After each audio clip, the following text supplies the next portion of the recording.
Hi and welcome to the bottom of the barrel. This is Geek Legion of Doom's review of Gangsters, Guns and Zombies. So as you can tell by this title, this is essentially a gangsters versus zombie movie. Now this is a very low budget British movie, and as I say when I'm reviewing low budget films, I do have to take that into consideration and really not judge it too harshly because they just can't afford to do certain things. Nevertheless, this is a poor movie. To tell you about the plot, ultimately it involves a group of gangsters as they're fleeing from a heist that they've just done, and this is all in the middle of the zombie apocalypse. Their plan is simply to get to a kind of safe house at some point and ultimately get out of the country, I assume. However, this being taking place in the zombie apocalypse, obviously stuff inevitably goes wrong and plans go awry, and they end up sort of holed up in a small sort of country house along with a young girl and her sort of elderly grandmother. So let's talk about the positives at first, and I'll have to be honest, there aren't many.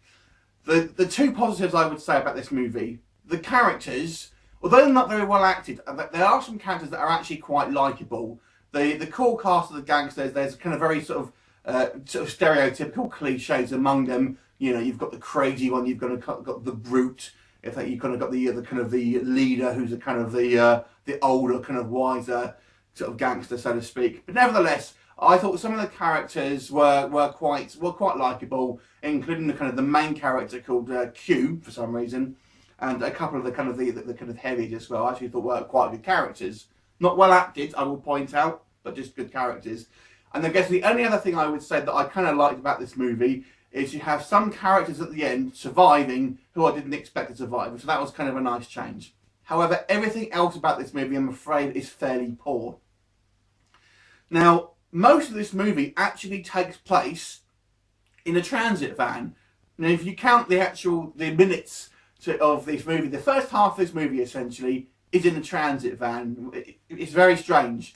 The second half of it is kind of maybe has a few more locations, but literally the first half of it, with a couple of exceptions when they get out the van, but it literally takes place within a transit van. Not the most exciting setting for a zombie movie, I have to say.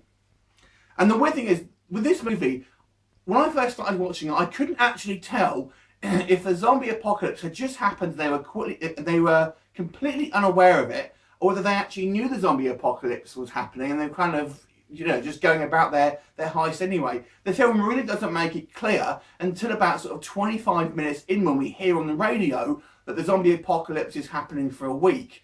Because it's just the way they act is they're kind of very nonchalant, and the kind of zombies are kind of coming up to them on the car and sort of hitting the windows and things like that. They kind of act like it's nothing sort of unusual, and they're just sort of shooting people in the streets. But there seems to be, you know, police are out and about and stuff like that, like it has just happened. So it's a very sort of poorly realised world building, if that makes sense.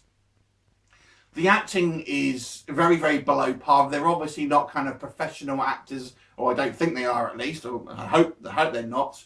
Like I said before, they are kind of likeable characters, but the acting really isn't anything to write home about. The effects, unfortunately, if you're looking for a particularly good zombie effect, you're not going to find it here. Essentially, it's just kind of people with sort of bloodied faces and a couple of them with contact lenses. Nothing really too fantastic in regards to zombie effects. There's quite a lot of CGI blood, which is very sort of obviously CGI as well. So in regards to the effects, there's not even any particularly good kills. There's a scene involving a chainsaw, but that's really mostly off screen. So there's not a lot involving any kind of inventive ways of gore and kills and stuff like that.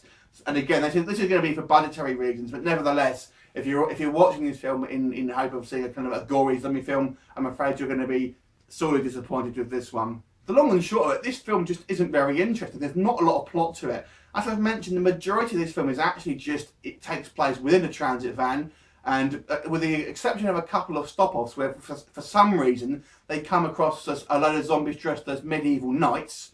Don't ask me why. The only other really sort of action set pieces are when they kind of burst into this woman's sort of country home, and also a kind of a scene at the docks. There's very little else that actually goes on in this film, so the plot is kind of paper thin. Unfortunately, this movie, I can't really recommend it on any kind of level, unfortunately. It's not really a funny movie like Shaun of the Dead. It's not really a sort of a gory movie, and it just doesn't make sense in a lot of respects. So I'm just going to have to give this movie a 2 out of 10. Have you seen it? What your opinions on it? Leave me a comment and I look forward to seeing you next time. Bye for now.